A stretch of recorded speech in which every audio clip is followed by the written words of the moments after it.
This podcast is a member of the Voices of Wrestling Podcasting Network. Visit voicesofwrestling.com to hear the rest of our great podcasts, as well as show reviews, columns, opinions, and updates across the world of wrestling. To the highway in a brand new day. Over the rainbow, gotta let it go. So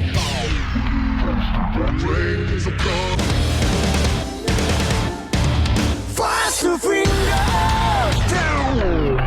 Dance tonight together. He'll have me while they're singing.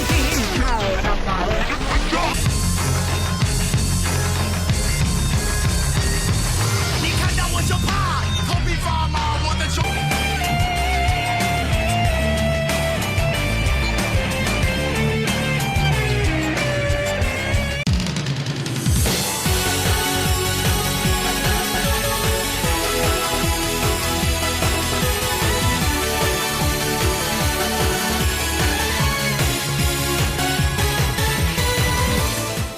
Three, two, one. Welcome back to Open the Voice Gate for August 23rd, 2022.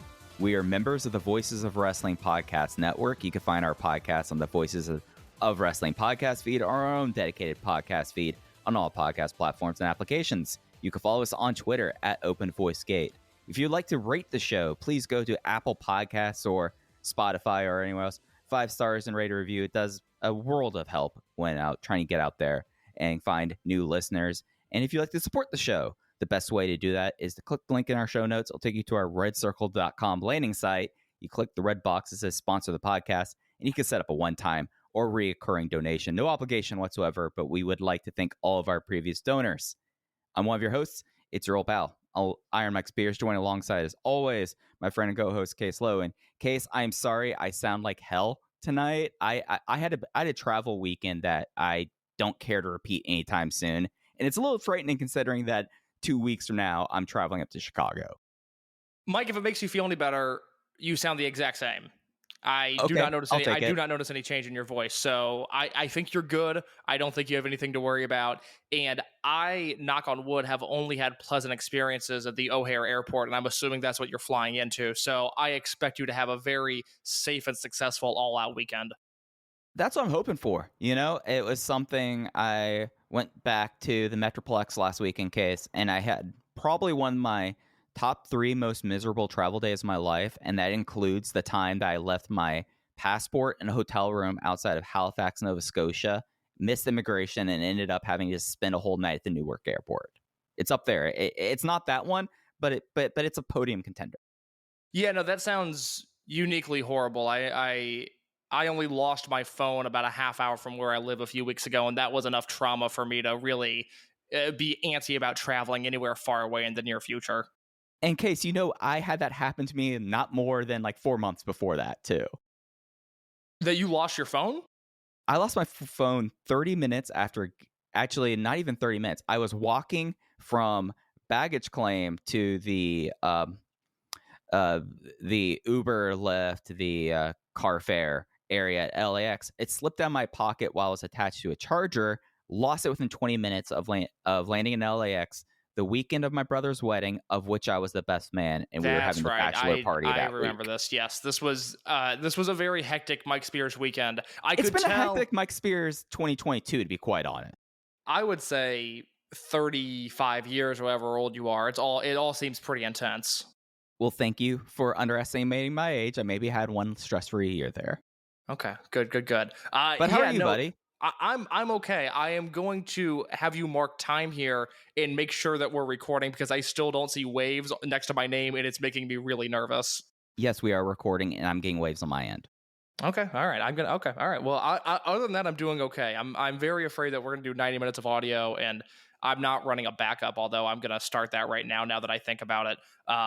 But we'll see about this. We'll see about this. So just so everyone knows here, since we're just doing production on air, I don't care. This is what we're known for here.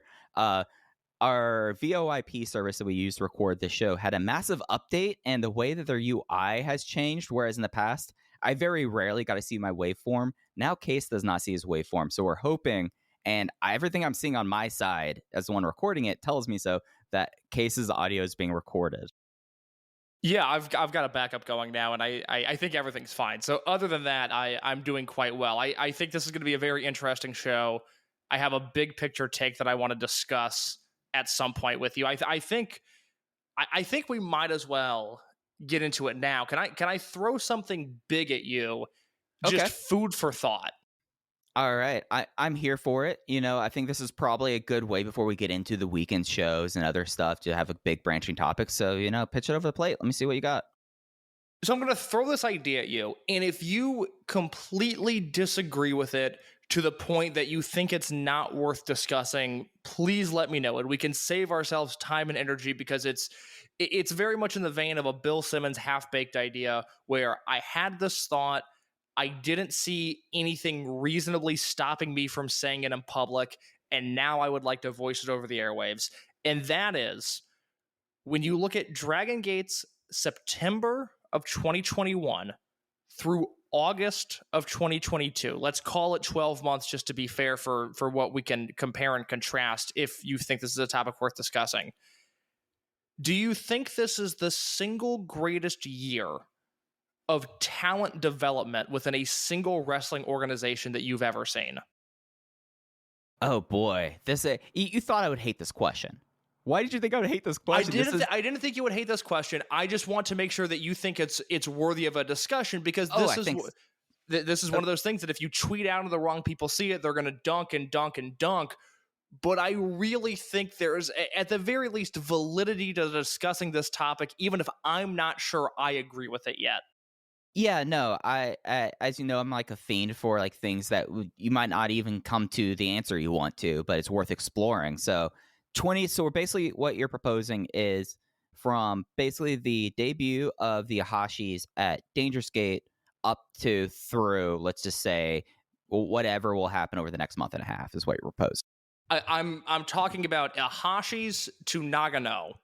Is this the single greatest year? And I'm just talking about rookies. There's established wrestlers in Dragongate that I think are worthy of discussion too. But when you look at the rookies, and I think it's worth mentioning because a year at this point in time, with the way we consume content, especially Dragongate, which largely airs weekly at this point live on the network, a year is a very long time. So just to recap for anybody that maybe dove in at Kobe World and the Ultimo show and are listening to this for, the first time ever or whatever, Riki Iihashi, Ishin Iihashi, Takumi Hayakawa, Takuma Fujiwara, Ryo Fuda, Shoya Sato, Mochizuki Jr., and Kaito Nagano.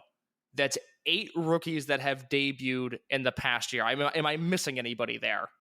Well, it's worth saying that it's less than a year we're talking about, because just in case. So 8 people in approximately 11 months, with one person who will not be debuting, instead is going to go for extended training in Mexico.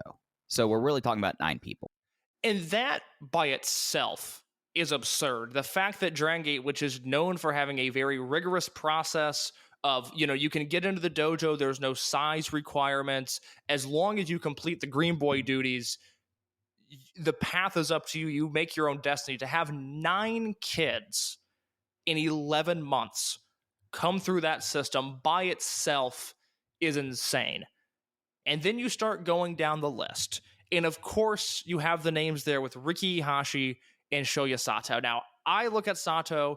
I think you look at Sato like this. I know Jay looks at Sato like this. Dragongate, Jay, who does English commentary for Dragongate, that Sato is ultimately a success story. The fact that he was able to debut and wrestle on the roster for the short amount of time that he did is a whopping success, let alone the fact that when he was on the roster, his chemistry with Don Fuji was electric. He seemed like a valued member of the roster who fit in with the high work standards of the company. Is that a fair assessment?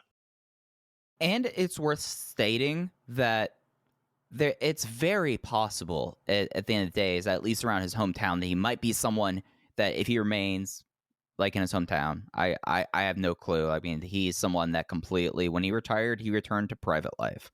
But I could see him being someone at least around his hometown promoting shows or something like this. Like I think that choosing to like have his short career as it is really deciding to you're wanting to have the cliff notes instead of really knowing what happened. you know? Yeah, ultimately he's family, and his time in Dragongate, although brief, was a net positive. I think Ricky Iihashi is one of those guys who I think it kind of depends. Even in the small bubble of Dragongate, there's a few different camps in which people operate in. I look at Ricky's departure as, hey, this is a guy who didn't want to be a pro wrestler for whatever reason. And I don't necessarily look at that as a flaw. It's disappointing to me because last September, when these two brothers debuted, you immediately latched on to Ishin Iihashi. And boy, is that looking like a good pick right now. A lot of Ishin Iihashi discussion coming up. I looked at Ricky from his first match on, and I said, this is a guy who, if everything worked out, which ultimately it didn't, but if everything worked out, this was a guy who could have B+ talent and end up being an A+ star, simply off of the fact that I thought he offered a really unique charisma in the same way of an El Generico or a Daisuke Sekimoto or a Shima, one of those guys that if you put him in Korakuen Hall, or you put him in Oberhausen for WXW, or you put him in Reseda, or you put him in the Hammerstein Ballroom, or you put him on American television, it doesn't matter the setting. I thought there was something about Ricky Iihashi that was very universal. There was a lovable babyface quality to him.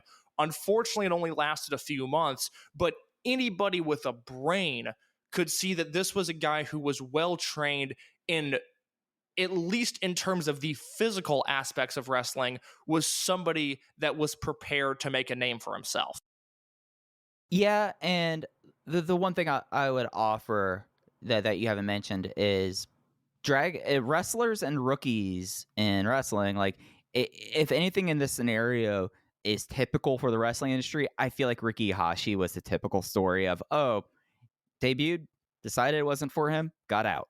You know, but yeah, he was someone that I did not necessarily latch onto that charisma that you that you did, but it was something that, I mean, just the act of itself was such a leg up that, I mean, it's something that, I mean, we are probably not too far away from reality that we're talking about like a trios tag happening next month with the Iihashi brothers and their dad Ishin Riki versus Mochizuki Jr. and Susumu. Right? Like, it's something, and I mean, that's like a high profile thing. Like, that's something that has gotten a little bit more coverage for Dragongate than they usually do for sorts of things. So like, there was obviously a leg up because, like, he passed the test. He was able to wrestle. Like, it was never the issue there. The wrestling was never the issue. That's a good point. That September Korakuen show, and I forget what has already been announced for it other than the Mochizuki versus Iihashi tag, but you will see far more press coverage of that match than anything that Eita or Yoshioka or Yamato does. That is a match that is going to possibly attract eyeballs outside of the regular Dragongate fan. That's a big match, and it speaks to Ishin Iihashi, who, again, a lot more on him coming later, but it speaks to the level of quality that he's at, along with Mochizuki Jr., than obviously the generational wrestlers there with Mochizuki and Ishin Riki. Yeah, and when I say like media coverage, I'm not necessarily talking about just like Tokyo Sports or Weekly Pro Wrestling. This is the kind of stuff that, like, I'm not saying this will happen, but this is the kind of things that, like, panel shows, which are huge in Japan, like that's what Keisuke Sasaki and Akira Hokuto do right now. They love stuff like this. I mean, they had Ren Kawakura and the Sasaki's son on just to talk about them being married, like, just as like a public interest thing. Like, this is the kind of thing that media latches on to, just to clarify that point. And then you find yourself with 6 remaining rookies. Obviously, Kaito Nagano, who made his debut on these shows. We'll talk about him in just a little bit in the 3 matches of his that have made tape. You've got Ryofuda, who was hurt for a few months, wasn't on the shows this past weekend in Fukuoka, but the bits and pieces of him we've seen since his injury return have been very promising. I liked what I've seen from him a lot. You have Takumi Hayakawa, who debuted last October and assimilated himself with that Minorita gimmick to the roster so quick that I feel like I forget he's a rookie. Are you in that boat as well? It just seems like Minorita has been around for a long time now. Yeah, and it's something with Hayakawa / Minorita that this gimmick is the one thing out of high class that's actually really worked. So it's actually something that it's not just that you're having trouble about, oh, he's a rookie. Is what do you do with him now? He's kind of like so successful, but now he's cursed by the success that I don't know what you do with him. He's found himself such a good role for someone as a rookie that now you're thinking about what next for him. Oh, I don't know. And that's an awesome problem to have.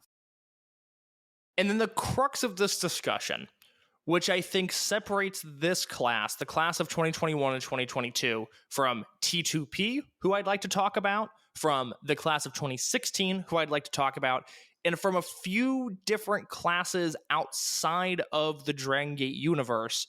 You have 3 legitimate Rookie of the Year contenders if we're looking at things from the observer perspective, in Takuma Fujiwara, Ishin Iihashi, and Mochizuki Jr. And I think if you start with that third name, Mochizuki Jr., in a normal year, I think you and I would actually be losing our minds at the prospect of what he means to this promotion if there weren't already 2 rookies that are not good for rookies, but are legitimately good wrestlers who are now impacting this promotion in a seemingly major way. Mochizuki Jr. has somehow become the third wheel. Yes, he came in later than almost everybody else, but he is a champion. The one thing I was wrong about in terms of the Open the Dragongate Championship, because let the record show that from the start of this year onwards, I've been pretty much right about everything regarding the Dragongate Championship, unlike some publications. The one thing that I've really been wrong about was I thought this Dragongate run would be Masaki and Susumu Mochizuki leading the charge in working these matches around protecting Mochizuki Jr. And instead what has happened is that this 20-year-old, this guy who debuted in June, has stepped up to the plate and has taken the spotlight from some of the greatest wrestlers we've ever seen and has become the focal point of these multi-man matches. He has succeeded in his singles match with Ishin Iihashi. He is a mind-blowing level talent for being 3 months into his career. It's so interesting to watch because you see that he's still a rookie. There's a spot in one of these matches, a match that I loved. It was actually my match of the weekend that he was involved in, where he was a little bit out of place. There's still some Mochizuki Jr. stuff that is rough around the edges, but for a rookie, for this to be where he starts, oh my God, can you imagine where he's going to be a year from now, 2 years from now, 5 years from now? Again, not all of these guys work out. We learned it the hard way this year with Sato and with Ricky Iihashi. But Mochizuki Jr. is on a path now that is almost terrifying is the word, because if he's this good 3 months into his career, where's he going to be 6 months? Where's he going to be a year from now? Where's he going to be 2 years from now? Yeah, and it's something that he is very rough around the edges. Arguably, he's the only person who's been as rough around the edges as a rookie was La Estrella, but he's still much more consistent than that. It's just like little things that I mean, this is a guy that literally is approaching his 3rd month of professional wrestling. So, and he's being thrust into these roles. Like, the fascinating thing, and I'm not trying to be fun cop here about this, is what's going to happen with Mochizuki Jr. after he gets taken out of the M3K thing. Like, that's going to be the real story with him. But I mean, we're months, if not years, away from that even being a thing. And until then, seeing how he just sands off those rough edges and grows into being a fantastic pro wrestler, because it's something that, if any, like the man of the weekend at Kobe World weekend was Jackie Funky Kamei. But if you're talking about someone who really planted the flag in a weekend in a way, they're just like, okay, he's a little bit more than the name that we thought he was. He made the major step forward. You're talking about Mochizuki Jr. at the front of that list. Yeah, and I initially had those concerns about M3K and Mochizuki Jr. and what he would look like once he's away from this unit. But between the singles match earlier this month in Korakuen and then him and Strong Machine J teaming against Kai and BB Hulk, I think if for some reason Dragongate imploded tomorrow and M3K ceased to exist, I think Mochizuki Jr. would fit in anywhere else, whether it be this roster, on another roster, in another unit, in another company. It doesn't matter. I think he has a strong enough foundation to really be successful anywhere. And that's what's so interesting about this. And I want to be clear, I'm not saying these 6 guys that are left plus the 7th that's in Mexico, these guys aren't all going to be superstars. It's not necessarily comparing their star power to the class of 2001 OVW or to the class of 1984 New Japan. It's the fact that we're a year in and these guys are as good as they are. And there's no greater victim of this system than Ishin Iihashi, who realistically we should all be rallying around. He's this blue collar like wrestler, this bowling ball kind of guy. We've seen a blueprint of him in other companies. In Dragon Gate, he's a little bit more unique, and there's a bit of an uphill battle with his in-ring approach, but he has now passed these early tests with flying colors. And if he wasn't in the same company, wrestling at the same time, debuting in the same year as Takuma Fujiwara, who we'll put a pin in and get to that, Ishin Iihashi would be, to me, the clear front runner rookie of the year. And it just so happens he debuted alongside a generational talent. Yeah, it's something that I just find something that, like, when he debuted, there was something very likable about Ishin. You know, like you have this brother who had the movie Good Looks. You have this guy who, you know, he's a little thicker. You know, I mean, they put him in the singlet. He had to wear the boa out there. Like, it was something where you're just like, oh, Ishin. He was kind of lovable in a way. Yeah. And it's something that and as much as I'm loath to say it, really, since his brother retired, he's taken the bull by the horns. Like, if he's the pink bull rampaging through the China shop in 4 years, then hey, that is something that Dragon Gate really needs. They haven't really had on the roster, like, that kind of presence since Benkei as a young guy. So that is something that's really unique. And I think we're seeing that he's adapting his unique style, because it is a little bit more rough and ready. It's something where it's like, oh, Ishin Iihashi, kind of want to send you to Continental, see what you can do there.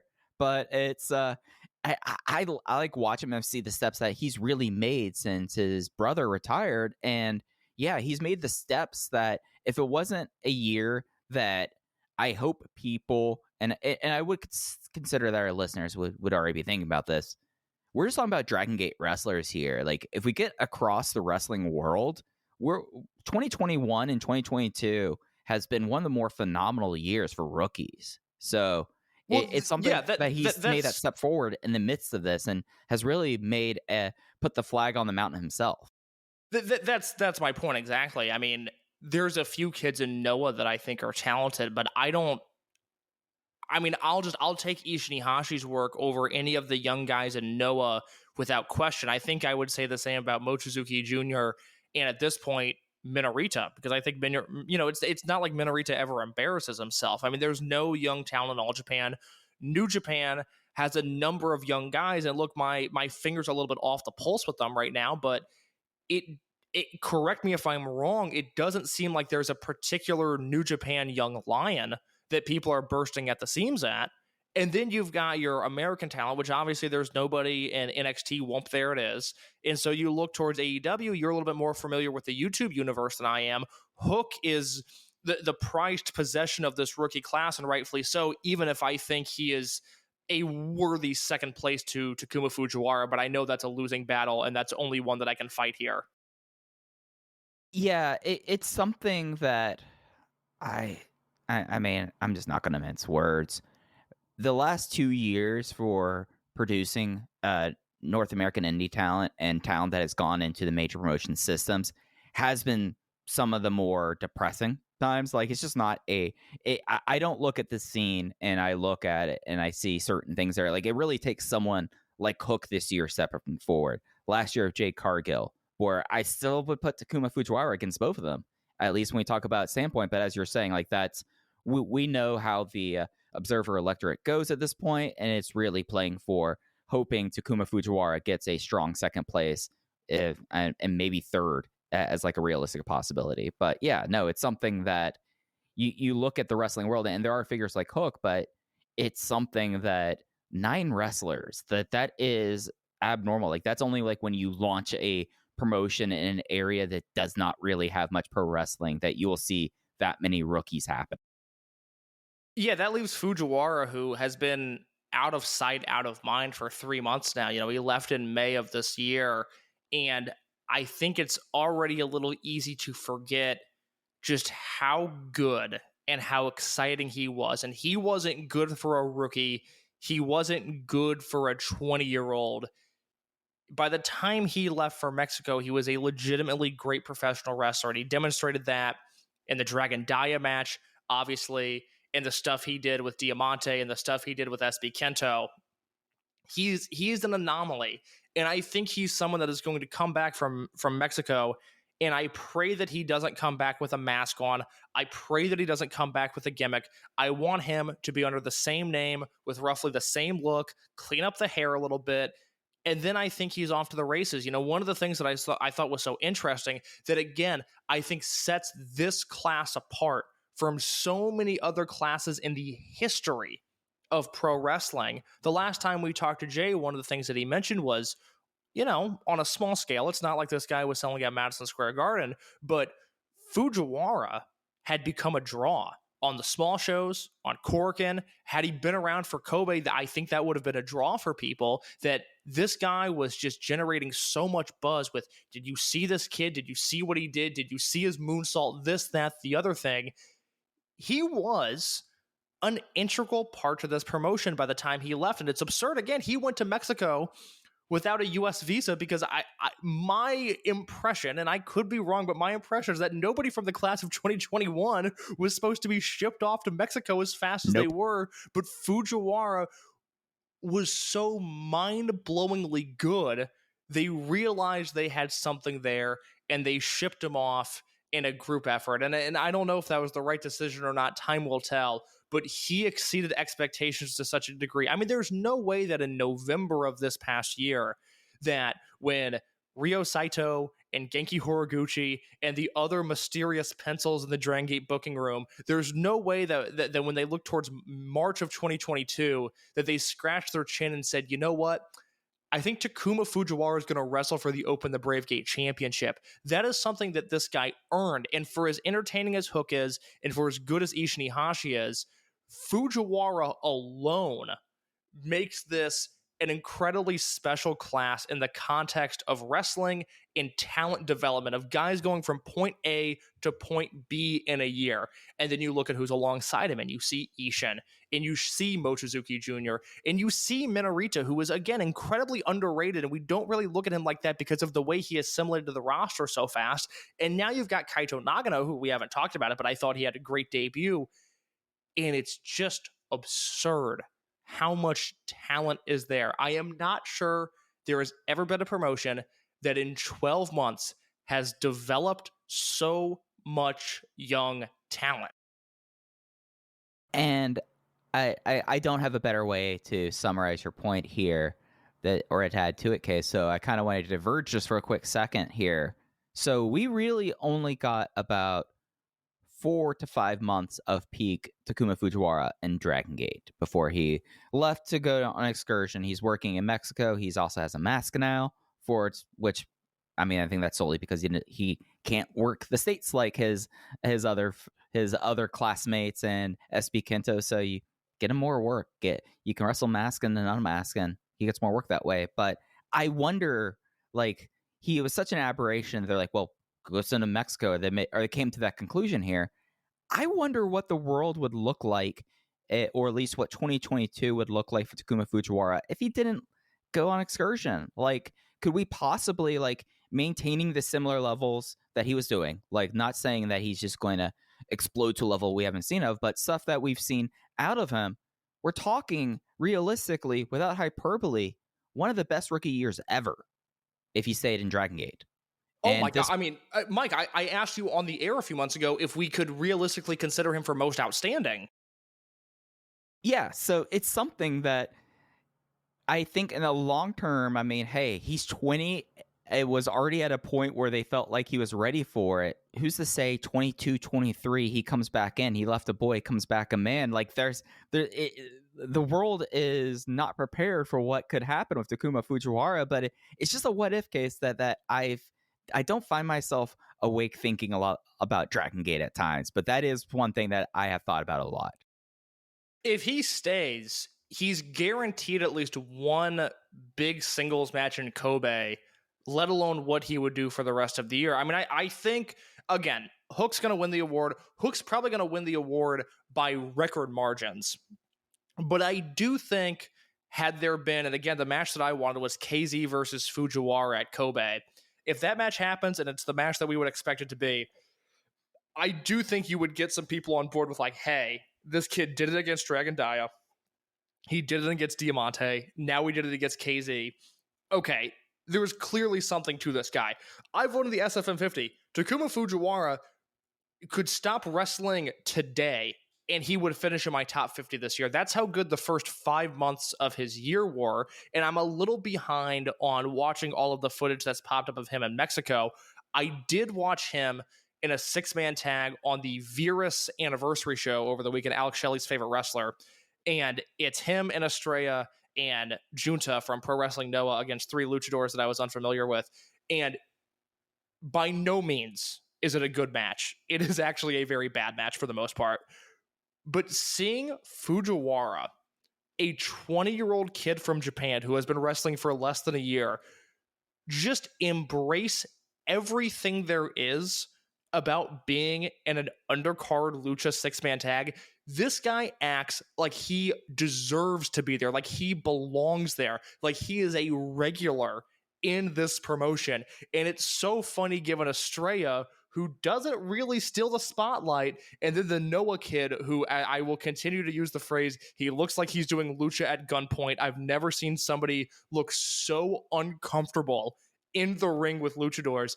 And then there's Fujiwara in his low-key pants, in his top knot, just looking like he is ready to take on the world. And he is the kingpin of this class. Him alone is a very special wrestler and a very special example of talent development. But you throw Ishin, you throw Mochizuki Jr., you throw the rest of the guys in there, and you are looking at something that is truly incredible. Let me throw this idea at you, Mike. Let's compare these guys to the class of T2P, their debut show in November of 2001 through Absolute Mente 2002. Do you think the core that we've seen of 2022, those 8 guys, even though we've only seen a little bit of Nagano, are stronger than that T2P roster? Man, the problem about that is the T2P roster is both damned by high expectations because you have generational talent like Milano Collection 18, Masato Yoshino in that one, but you also had some clunkers in there in T2P. Like there were some guys that just did not go, and some of them are still wrestling in 0-1 right now. So it's something that here's what I'll say about that, because T2P, yeah, it was a 3-year span. If we take the introductory class, or really like the landing class there, I'm taking Future over T2P at this moment, just because we don't have some of the real stinkers that T2P had. Do you think, and again, let's use this time frame of T2P debut show through Absolute Mente, do you think that era of Milano Collection AT is better than what we've seen from Takuma Fujiwara?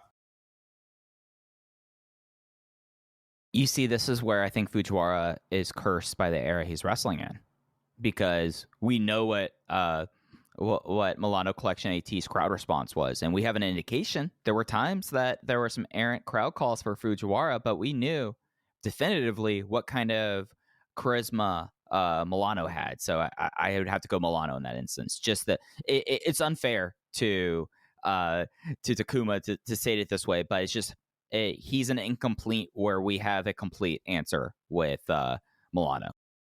I think that's a very fair answer. You should make a point. I know you've been busy lately. You should make a point to catch up on Fujiwara in Mexico because, again, he's a nobody. He's working nothing undercard tags, and he is getting a crowd response.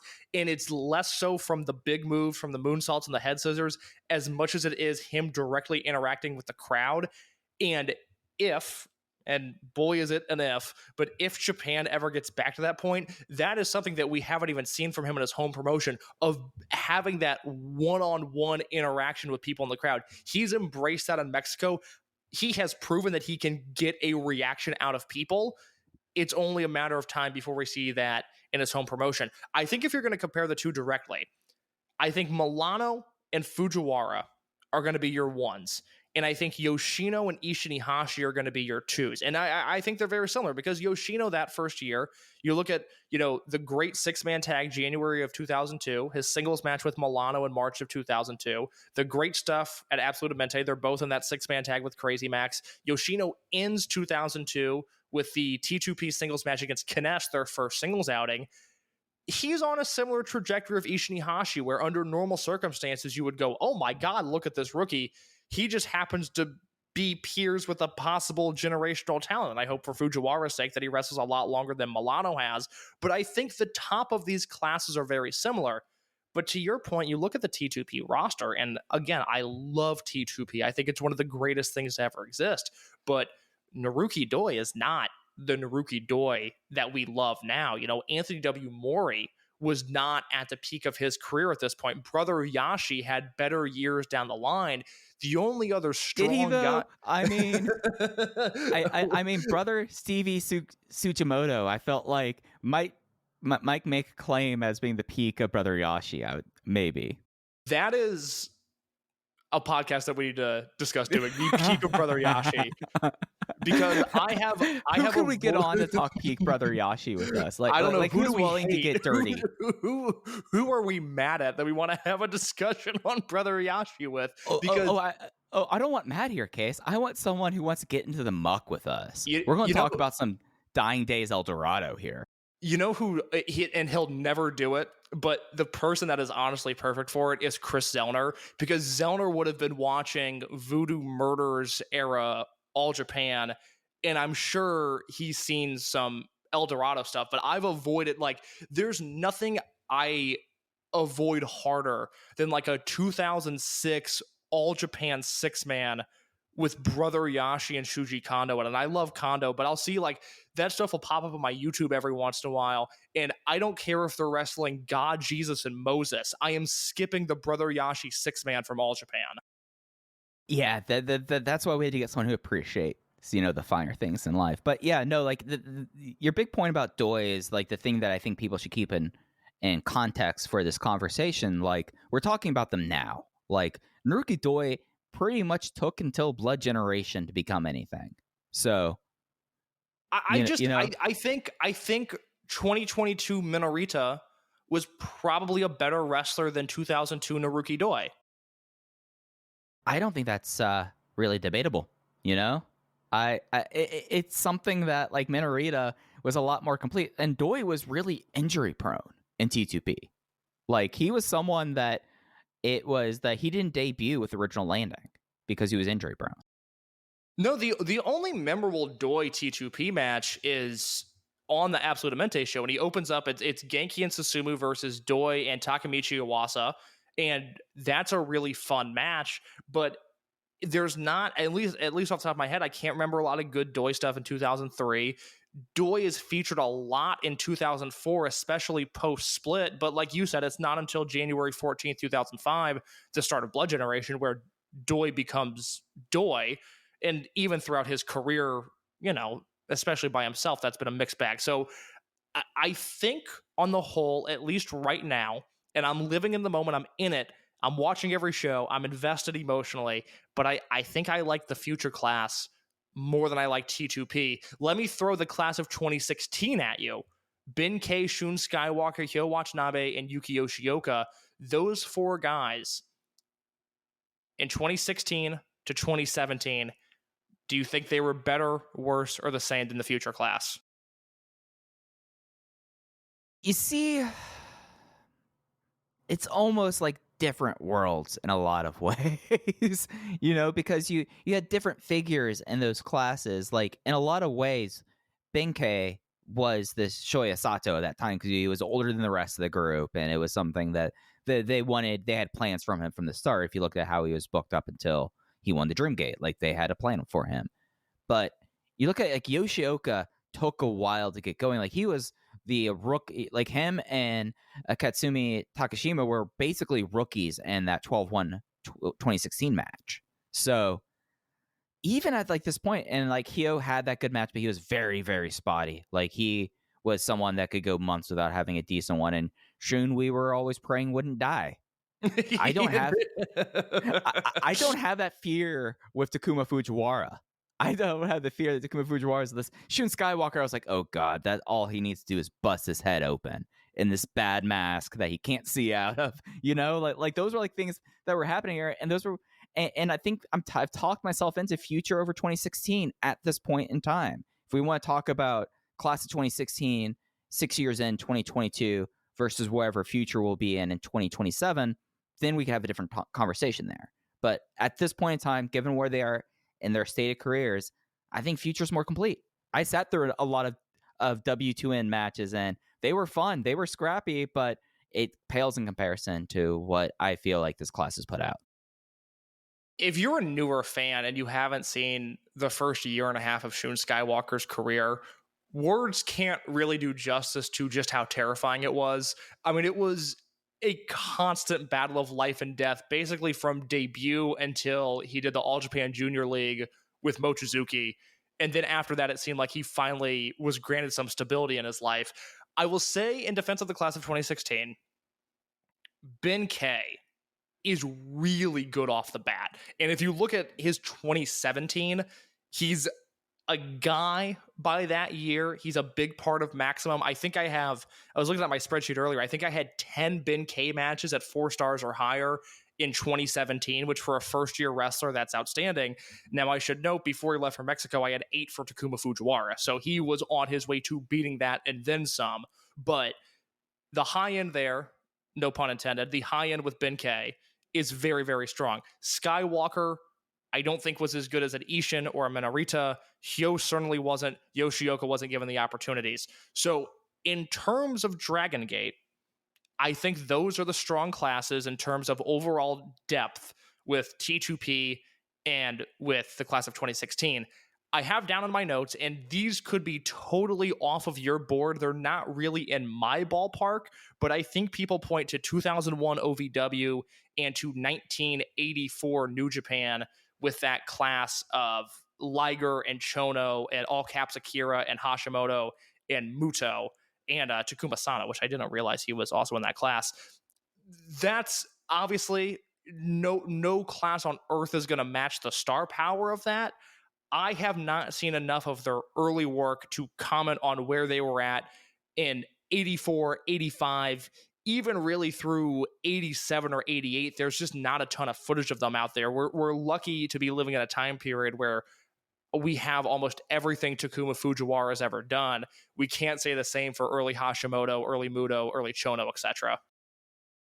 Yeah, and it's something that, like, when you look at like the OVW class of 2001, also in comparison to future, you're talking about Brock Lesnar coming in as a NCAA champion, Shelton Benjamin, who I don't know if he was an NCAA champion, I know he was an All-American at the very least. And you had like these people that, you know, had a lot of athletic experience at a different level than the majority of the Dragongate future class. I mean, honestly, the only person that would come close to sniffing any of like the pre-wrestling pedigree as those OVW people would be Shoya Sato, and that's something that would be like, oh, he might have been like an equivalent of that from what I understand is, oh, he would have been like a NCAA qualifier, basically.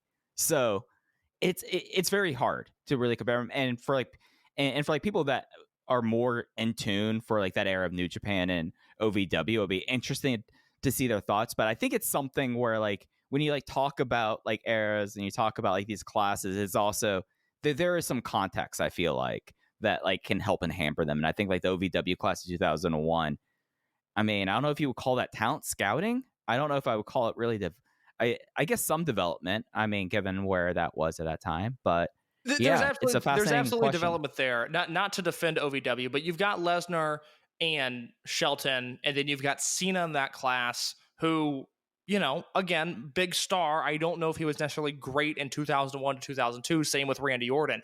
And that is ultimately the point here. If you think I'm off base, if you've somehow lasted 40 minutes and you think I'm way off base, and you think I really don't mean this as an exercise in being a homer for Dragongate. I thought about it when I was watching these shows, watching not only the debut of Nagano, but seeing the fact that these two Fukuoka shows, to me, were largely based on Ishin, Iihashi, and Mochizuki Jr. I certainly thought they had the best output of anybody throughout the weekend. It really hit me that because we are inundated with footage and we are beat over the head with content, and there's this video and there's this streaming service and there's this GIF and there's all of these things, that it was really important that we take a step back and we go over the last 11 months, there is a special amount of talent that has come through here. And we've seen it already. Not all of them are going to work out. There will be guys, whether it's a Minorita or a Fuda, or God forbid it's a Fujiwara or an Ishin Iihashi, there are going to be more guys that fall by the wayside. They get hurt, they leave, they get cycled down the card, whatever it may be. They're not all going to be there. But in this 12-month period, I'm not sure there's ever been more wrestlers for a single company that have gone 0 to 60. That is what we are talking about. The raw foundation of a wrestler into something special. I'm just not sure I've ever seen it. I don't know if there's a Ring of Honor year with a number of particularly young wrestlers that all took a step up. You could certainly make the argument that Generation Next filled that void to some degree. I would listen to that argument. If there is something that I am missing, Voices of Wrestling Discord, open the VoiceGate channel. Please let me know. I think this is a super interesting discussion. And if I'm off base, I could be forgetting something obvious. If I am, please let me know. But I am really struggling to think of a company that cultivated young talent better over a year-long period than Dragongate has done over the last year. And I think with that, it's probably good to get into these Hakata shows, especially considering, I mean, you're absolutely right about how these stories kind of felt like that. It was a lot of stuff building up Korakuen with some stuff on the back burner with High End and Z-Brats and the Dreamgate at Dangerous Gate. But let's just get right into it, I guess. They were on the 21st. They'll be up on the network until the 28th.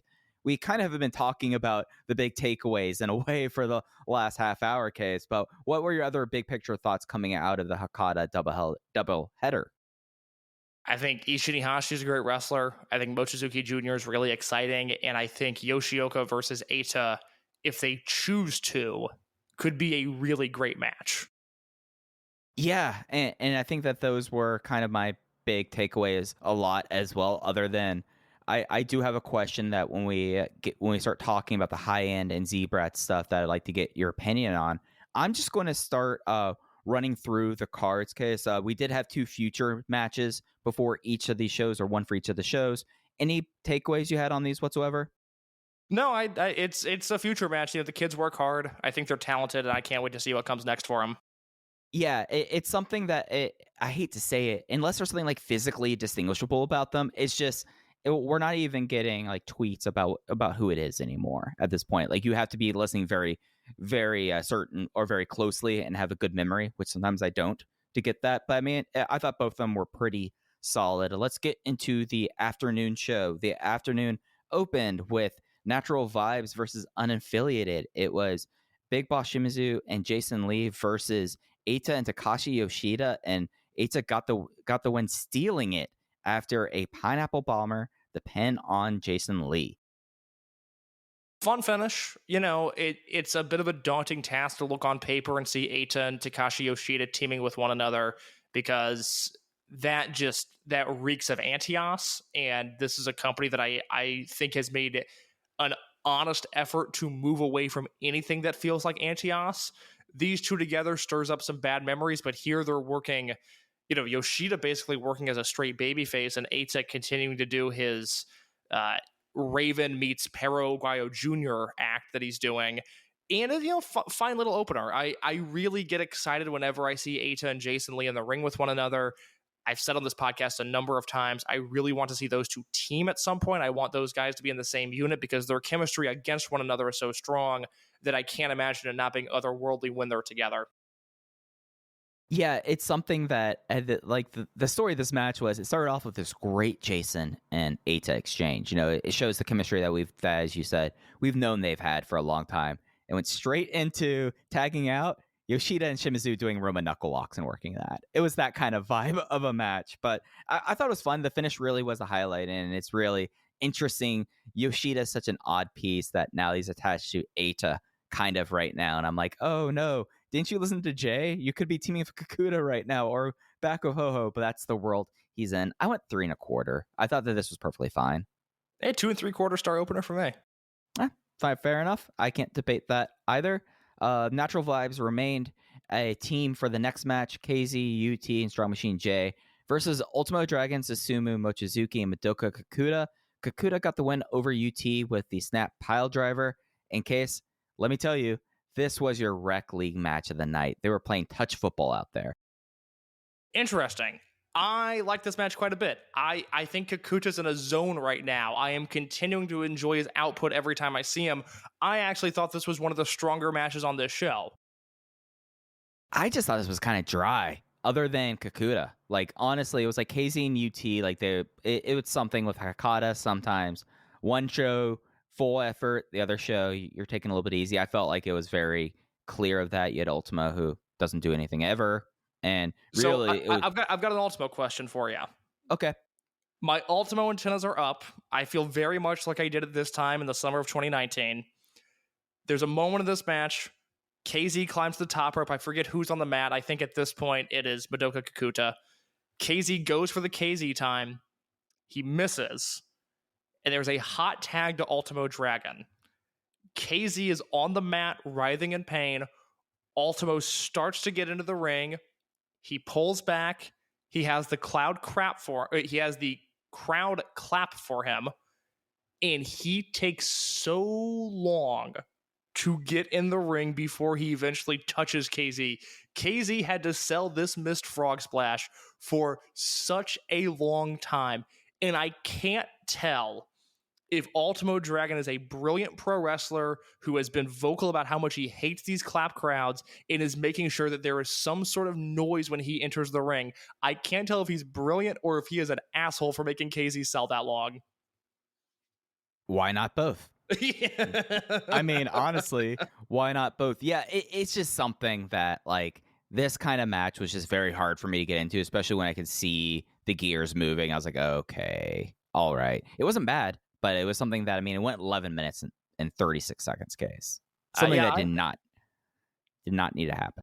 I enjoyed it. Strong finish. Kakuta really chopped the life out of UT and then hit him with the pile driver for the win. I went 3.5 on this. I thought this was a very fun match. This is going to be an interesting show. I was 3 flat. Okay. Yeah. Well, what about this next match? All right. Next match is the debut of Fukuoka native Kaito Nagano. Kaito Nagano just turned 20, and he is from Fukuoka natively. He is 162 centimeters, 65 kilos. He's from Izuka City and Fukuoka Prefecture, and he faced Kai in his debut match, and Kai was able to take care of him, as one would suspect, in 8 minutes 56 seconds with a lariat. So now it's time for the Kaito Nagano corner. Boy, he loves dropkick. Oh, it is just fantastic. I thought this was a really, really fun debut match. I left with a lot of questions about Nagano, but it really made me want to see a lot more of him because I thought his performance in this match in particular was rather thrilling. Yeah, it's something that, like, there's a bigger conversation that we'll get into when we're talking about other Nagano stuff here, but came off as the plucky babyface, has nice drop kicks. They tunneled in on that being a good part of his offense. It's going to be interesting to see how he acclimates like this, but it was something that, you know, Kai, for like the debut match, like, this was exactly why I wanted it out of this. I thought this was a blast. I thought that for Kaito Nagano, for what they were wanting to do, or like what you can see what his role is going to be in comparison to like Mochizuki Jr., you know, his immediate senior, he's going to have the more traditional route here. And taking the traditional route here, I thought this was a stronger debut match than Fujiwara's was in November, to be quite honest. I know I said that really fast, so I can't get in trouble for that case. But yeah, I thought that Nagano, I got more of an impression of Nagano from his debut than Fujiwara. Oh, I completely agree with that. I've said it before, but the only person that saw Fujiwara the way he turned out to be from the jump, at least in our bubble, was Alan Forel, because I was losing my mind over Fuda that night, and Alan, smarter man than all of us, said, pip, nuh-uh, Takuma Fujiwara is going to be the guy, and that is why he is the man that he is. I do want to get into this Nagano match a little bit. There's a few different things that I wanted to mention from this match, a few spots. So if you haven't seen it, it's drop kick after drop kick after drop kick to start. I don't know how many he did, but it seemed like a great rib and also just a great way to debut a guy, to have him throw what seemed like a dozen drop kicks at Kai. And then Kai finally bounces off the rope. He hits a shoulder block and just obliterates him. And there's this great moment. It is a really great Kai moment where he finally just shoulder blocks this kid away after no-selling all these drop kicks. He shoulder blocks him, and then you see him wince in pain. And it was like, okay, all right, I can admit that hurt a little bit. And then there's all of this stuff. Like, I was just amazed at, for a former Open the Dreamgate champion, a guy who was the head of this promotion a month ago, at how much he gave Nagano here. There's the moment where Kai's got him in the half crab. He turns it into the STF. I thought that might be the finish. Nagano reached the ropes there. Kai gets chopped a few times. He hits him with a violent DDT as a comeback. Stalemate. Okay, both guys down. Nagano makes a full comeback. He gets a huge missile drop kick off the top rope. And I searched his name after this debut match, and there's a ton of photos and a ton of tweets of like, how about that missile drop kick? Like, okay, this kid busted out a high spot in his first match, and it was pretty awesome to see. And then it continues, and I watched this match live. I watched the first half of the show as it was going on, and this match just kept going and going and going. Kai hits him with a German suplex and then a brain buster, and Nagano still kicks out. And then finally, the lariats put him away. But I was pretty astounded at the fact that this match went 8.5 minutes. Like, this was not a young lion exhibition match. This was a full-on wrestling match between a former Open the Dreamgate champion and a first match rookie, and it was compelling throughout the entire time. Yeah, and it's something that, like, the one thought that, or like the one spot that you didn't mention that I really loved was Kai potato sacked him partway through, like after like the drop kicks and the wince, they went to the outside, and he basically just like shoulders him into the corner and like the turnbuckle and like tries to like crumple him against it. I was like, all right, the thing coming out of this match is Nagano is plucky as all get out. That is a great thing for a guy of his size and his look, and they're going to have a lot of fun with how this guy's going to be turning into a bunch of knots, because later on the same day, he got twisted again. And I think that's going to be it's going to be very compelling. I think that's going to be an easy thing for the crowd to latch onto, is him in like these really gruesome looking submissions and fighting his way out, like that STF. Like, that was a nice STF. Like, I completely bid on that. Mike Spears DM'd me earlier today. He said, quote, "I am going to be really interested in your Nagano thoughts because my gut reaction projection might be weird even for me," end quote. Are you ready to give that now? Do we need to hold off? I'll give that now, and I'll further illustrate my point as we go on here.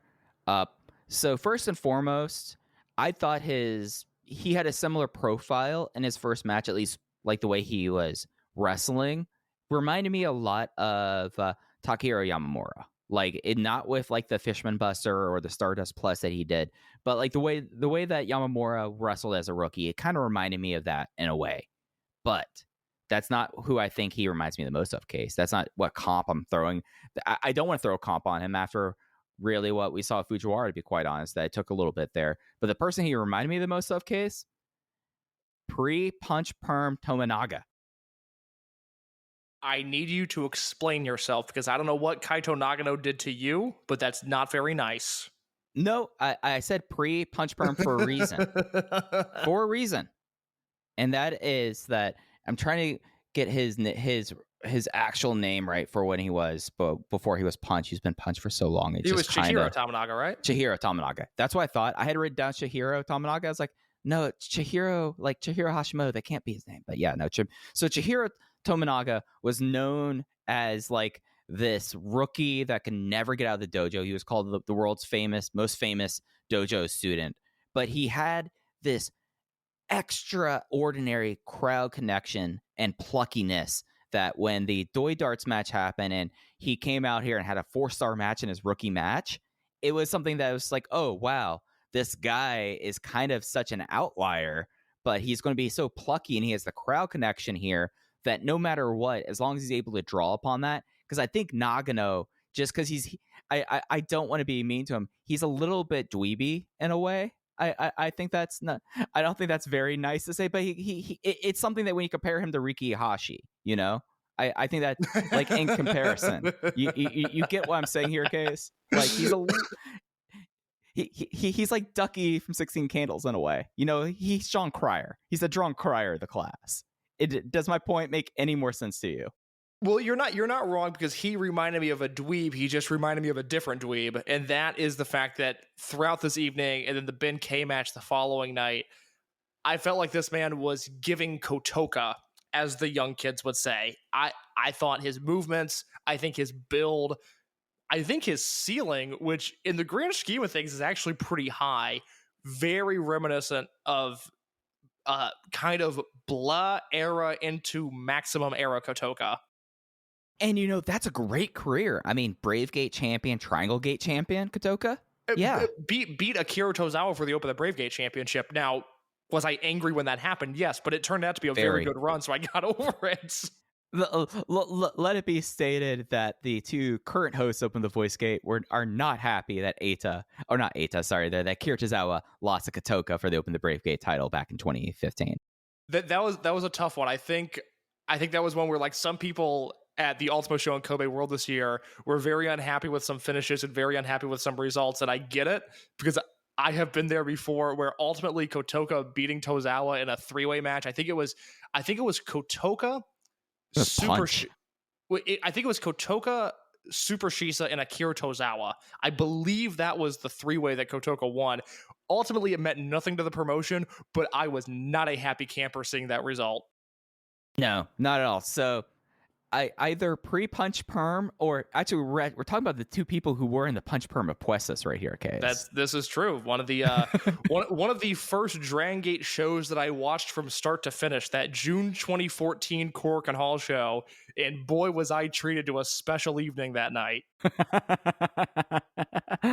Hey, I mean, it was, what a time, 2014. But yeah, no, it's something that, like, the key for him is going to be crowd connection. Like, the drop kick is going to be the thing that's going to pay the bills here, but really it's going to derive into that crowd connection, because I think he has it. And we saw, I mean, even the match of Benkei was also in Fukuoka. We can see that the strategy of 2021, where they were like, okay, we have Nagoya, that's SBK and UT, but we're really going SBK there, and we're talking about, we're going up to the Hoku region, that's Yamato's home region, but look at all these new young guys that are from this region as well. Having someone in far western Japan and seeing the crowd connection there is a strong thing to have. Like, that's something he'll always have in his back pocket.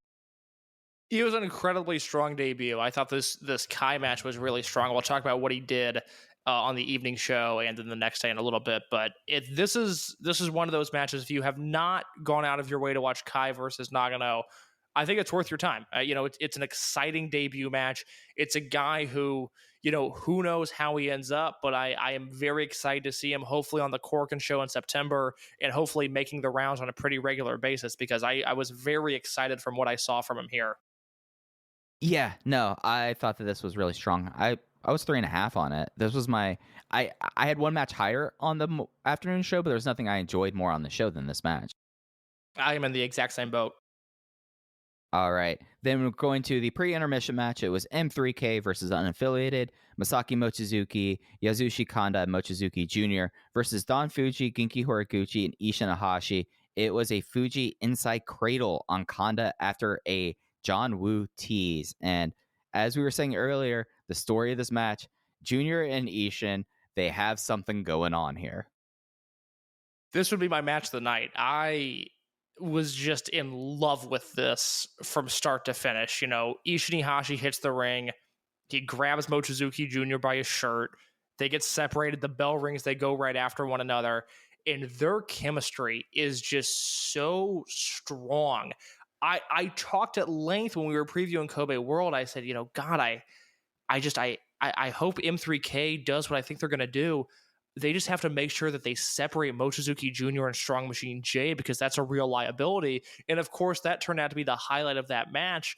And it's crazy to me that with Strong Machine J and with Ishin Iihashi and Mochizuki Jr., it's like these guys bring out the best in one another. And they're young guys. I mean, I'm sure they've wrestled in the dojo hundreds of times at this point, but still, to do that when the lights are on, do that in front of an audience, it's really impressive. It's really weird to see two guys in their early 20s with, less than a year experience. You pair them off and you go, yes, okay, you guys go kill it. And they continue to do that.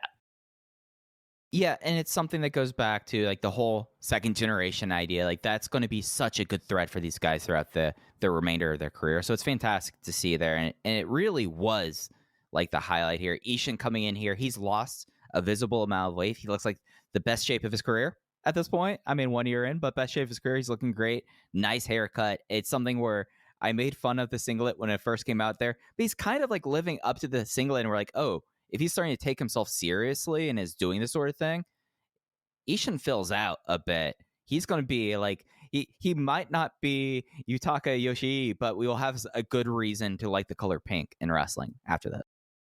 Well, yeah, I mean, we need a reason to like it because Yoshi's nothing to celebrate. But it's interesting, like these two in the ring, they provide an energy that I think is often missing from these Dragongate shows because, as we've talked about, this year reminds us so much of 2003 and the social dance era.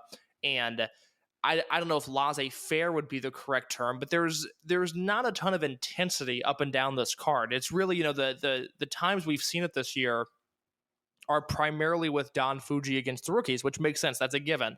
But, with Yoshioka versus Eita, that match, I think, feels big. I like their interactions a lot, but it's not like that's incredibly heated. There's no hate there. Even last year with the pair of SB Kento versus Jackie Funky Kamei matches, those weren't filled with hate. Those weren't matches that brought out rage in either guy. Those were intense matches. They felt really big. They felt like they belonged in a big venue, but they didn't have the same feel that Ishin and Mochizuki Jr. have. And I think it's needed. This company right now needs a little bit of hate. They need a little bit of intensity. I hope they get it from other places on the card, because I think right now there might be a few guys that are a little too cool and a little too pretty. But for what they're doing, they're not only doing a really good job of it, but they're filling a necessary void. So I'm really happy with the way this is going. Yeah, and especially considering that we are basically a month away from Dangerous Gate. I'm glad to have these things because, I mean, the post-Kobe World malaise is such a thing here that the fact that there's something for us to sink our teeth into on August, and something that for sickos like us, Case, I mean, it's two rookies going at it like this. Like this is the stuff we fiend for. It's something that I would like to see, as you were saying, like go around the roster and really just like inspire others. But who's to say that will ever happen? To be quite honest with this, but yeah, this was a whole lot of fun. It was something that, having, I guess, Ishin and Junior as such like a dynamic, it allows people like Mochizuki to like play into the sports dad thing, and you have Fuji who's just ready to fight anyone, and the fact that he has a little bit of sumo pride, defending Ishin there, and Genki Horiguchi's there for a good time. But this was a blast. I went 3.5 on it. I'm the same rating, and I think you bring up a good point. It's not necessarily one that we have to have a big discussion about, but I think morale on this podcast could have been very, very low had this month not turned out the way that it did. But there was an August Korakuen that I thought had a lot of strong stuff on it. I think we both really liked the Osaka show. And for Fukuoka standards, I thought these shows were very passable. So they've hit the ground running out of a very tough end of July. And that's really nice to see. That is needed after what they went through in Kobe. Yeah, they have one more weekend left in the month, but they are definitely leaving August in a much better place, at least amongst two people, than they came in on. In case you're talking about people that are maybe just a touch too pretty, well, the semi-main event for the day show was D Courage versus Gold Class of Minorita and Kota Minoura. Naruki Doi was not on the shows. It was a Darkness Buster on Minorita. And Case, I just want to like jump in first here, and I had a question that like I'm not committed to, but something that I thought would be a topic possibly. And if you're not feeling it, toss it straight back here. Should we be concerned that they are rerunning the Kobe World main event if you're Kota Minoura 3 weeks after? Because, I mean, this essentially felt like a rehash of something you would do to build to a major match in a lot of ways. I'm not sure I would be concerned. I think this is just what's left for him. You either put him here or you put him in the opening match, and I think they have a little too much invested in him to do, Minoru and Minorita versus Genki Horiguchi and Takashi Yoshida, let's say.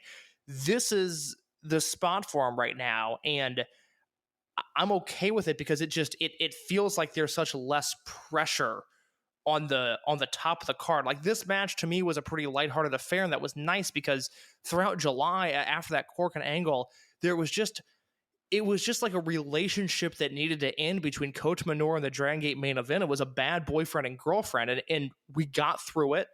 And I think people are better off for it now, and we're going to go our separate ways, and everything's going to be okay. I just don't think there's another spot for Minoru right now, unless they we're going to usher him into a program as sort of rehab, but it doesn't seem like they're going in that direction. Yeah, and it's something that I don't know. Like, this was a match that I thought overall was fine, but it was just kind of like after July, it was very hard for me to get enthused about it. Like, nothing was wrong, nothing was bad about it. I liked the Dia and Minoru stuff. We didn't get too much of those two really facing off in the buildup of Kobe World Weekend here, so I enjoyed that. But I guess, like, you're right. Like, it's something that unless they are really calibrating, I mean, unless Naruki Doi is just like now back to full time, you're kind of in this holding pattern here, and you can't just like have him doing the old man, six man, these two with Ultimo. So it was just something that popped in my head. I have in my notes here, I really wish this match would have happened in March. I think if this happens at like the March, the March Cork and the March Kobe Cyber Hall show, I think this is like a super heated match that we're both into. But you're exactly right. It was like the after effects of Word. It was like shrapnel of the Kobe World main event. It was a little uncomfortable to watch. It wasn't bad by any means. I thought the match was pretty good, but yeah, there's just a certain level of discomfort that I have watching Minoru right now. I will say there was a spot with Minorita and Dragon Dia here where it looked like Minorita basically hit a shoot Torbolino on Dia. Like, he got hung up about halfway through and then sent Dia so hard into the mat, and I really enjoyed that. Yeah, no, it's it's something that they have like a little bit there, but like, yeah, no, you take this match 5 months back and we're talking about threatening spreadsheet, but for me right now in the world we live in, I went 3.25, and it's very hard for me to rationalize going much higher. Yeah, I'm in the same rating as you are. And the main event for the day session was the complete complement of high-end Yamato, Benkei, Dragon Kid, and Kagatora versus the Z-Brats tandem of Shun Skywalker, Hyo Diamante, and BB Hulk. Hyo jackknifes Yamato to get a win after a spear misfire from Benkei. In the post-match, Yamato and Ben face off. There's unhappiness. Shun doesn't seem particularly happy either, so they set up a tag match for the evening of Shun and Hyo versus Yamato and Benkei. And this was an interesting Atomico's match, especially considering the state of high end here. Like, this was, if there was something that was more storyline heavy on the show outside of Ishin and Mochizuki Jr., it was really this through line here. And I thought that they did a decent job here of building it up here, especially considering the fact that if there's going to be a turn, it's not going to be in Hakata, So I think they kept the wheels running the way I'd want it to. Okay, so it's a 12-minute match. I thought the first 7 or 8 minutes were a borderline disaster. I thought the chemistry was out of whack. There was no flow to this match. It was really strange to watch a high level or what should be a high level Dragongate match that just doesn't hit in any way, shape, or form. And then once they got to the finish, once they started building around Benkei, who I will continue to note is just doing such excellent work right now, it was a hot last 3 or 4 minutes, but boy, was it not that ahead of time. It was really, really strange to watch a match that I just didn't think worked in any sort of way up until the end, where you got Ben running through guys, a big double spear to Shun and Diamante, a huge shoulder block to BB Hulk, kind of his big spot that he loves taking against bigger guys, and then the end with Ben spearing Yamato by accident and Hyo rolling up Yamato. All that stuff was very strong. It just took a long time to reach that point. It was something that, like, when they got to that point, for what this match was trying to accomplish, it was exactly what you want it to be. But it took them so long to get to that point. Right. Like it was something that like usually when there's like heels versus baby faces, you'll get a jump start and it'll be pretty much brawling. It'll be pretty loosey goosey here, but this was loosey goosey for a long period of time before, as you said, Benkei turned it on. And when Benkei turned it on, it actually added a lot of life to this match. And as I said, for what they try to accomplish here for that last 5 minutes of the match, the last 50% of it, it did everything you could for it. I could never give this match 5 stars for anything like this, but as a match that set out what it accomplished it took a while to get there, but I think it did. Good finish. I'm into this Benkei stuff, and it obviously continued on the second show. Yeah, I was 3.5 on this, so I guess I actually was highest on the debut on the show. I was at 3.25. That was really a very generous 3.25. That's fair. That's fair. Moving to the night session, we opened up with M3K in its entirety. Masaki Mochizuki, Susumu Mochizuki, Yasushi Kanda, and Mochizuki Jr. versus Natural Vibes, KZ, Jason, Strong Machine J, and UT. It was the rare Mugen on UT from Susumu Mochizuki to win this match, and I thought that this was an absolute blast. I loved it. My match of the weekend, 4 stars on the dot. It is on the Dragongate YouTube channel. I recommend you go watch it. This was everything I could have hoped for. This was Mochizuki Jr. crushing it. This was UT looking really good. This was Strong Machine J having a good night. This was Jason Lee countering some classic M2K moves, which just warms my cold, dead heart. I just thought this was an excellent 8-man tag. Yeah, and you even had like some weirdness, like Susumu and KZ like threatening to do pile drivers off the top rope or suplexing to the floor. I'm glad you mentioned that. If you've watched one Susumu Yokosuka match, Susumu Mochizuki match, you know the spot. He meets the guy at the top rope and does the exploder off the top. And it is, for as much nonsense as I put up with in wrestling, I hate the way that Susumu does that spot. He always takes too much time. It looks totally ridiculous. This time he meets KZ on the top rope, and instead of teasing the German, he teases like a German suplex off the top rope, and then it looks like they're gonna power bomb each other like BJ Whitmer, Jimmy Jacobs style for a second, and it ends up with just that exploder off the top. But it is such a dramatic few seconds where you go, wait, why are they doing what they're doing? This looks really dangerous. I think they were bored. Very much. That's a very realistic possibility. I mean, if we like look at these finishes that they have, so Mugen, I can't remember the last time on TV that Susumu Mochizuki hit the Mugen for the win. Big Boss Shimizu versus Kaito Nagano does this hyper rotated half crab, and then Eita kills Daya with a totem killer on TV for like the first time in years. I think people were bored and just decided to pull out moves they haven't used in a long time on this show. And I appreciate it. I thought that was a lot of fun. That's great. This match felt very fresh. You know, it's a unique pairing. We haven't really seen a lot of M3K versus Vibes. The few times that we have seen it, I think they've been great. And this certainly fit that mold. Yeah, no, 3 3/4 match of the weekend. And yeah, for me, it was 4 flat. Yep. From there, we had what I wrote down as like my one little note on this match, a tight little number. Kota Minoura and Minorita, or as I have them written down in my notebook, Mino/Rita versus High Ends, Dragon Kid, and Kagatora. It was the R301 on Kagatora. And this was a short, little fun match, enough that my only other note was I love Dragon Kid and Kage together. Would like to see them as a possible Twin Gate team. Did not like this as much as you. Thought this was arguably the low point of the weekend. Just never found its way with me.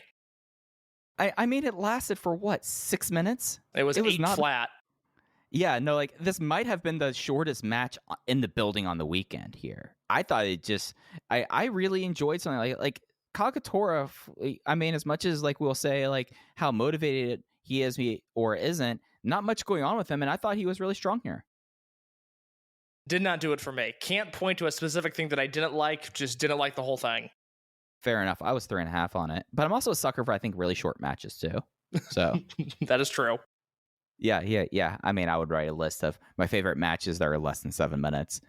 Speaking of a match that actually was less than 7 minutes, Kaito Nagano starts his singles match series in the evening portion with Big Boss Shimizu, with Shimizu submitting him. It's basically like a lion tamer that he basically crunches the poor kid's body. He calls it the Kamiare Koen Mae lock. And how do you feel about now veteran Shimizu doing the rookie matches, Case?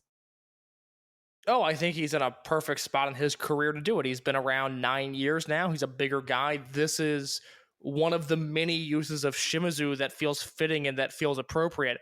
I did not think this match was as strong as the Kai match or the Ben K match that would follow. Of the 3 Nagano matches, I thought this was the weakest, but by no means was it a bad match. Yeah, no, I thought this was weaker than the other ones. I just really enjoyed the idea of Shimizu now being in that veteran role. I thought that was kind of cool. I was 3.25 on it. I thought it was fun. Was there a Shimizu versus...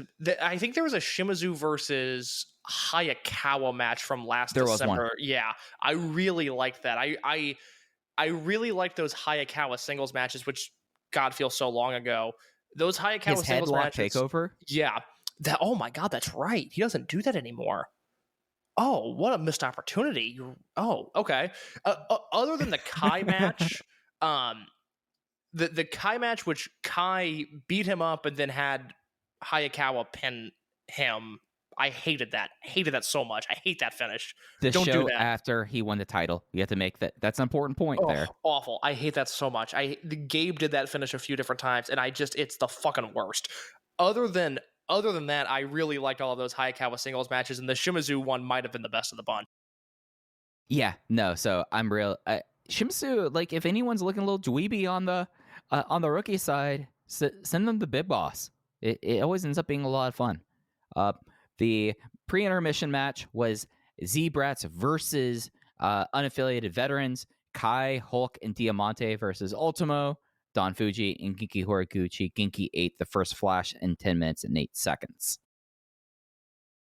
This was, to me, other than the Ultimo versus Diamante stuff, this was the touch football match of the weekend.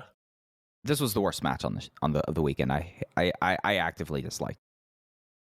Hard for me to dislike anything with Ultimo and Diamante on opposing sides, but outside of that, this was a whole bunch of nothing. Yeah, my notes.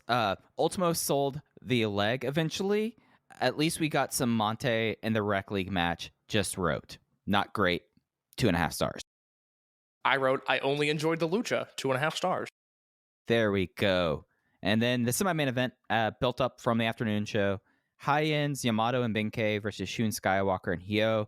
And the finish. So basically, Yamato and Ben started getting into it.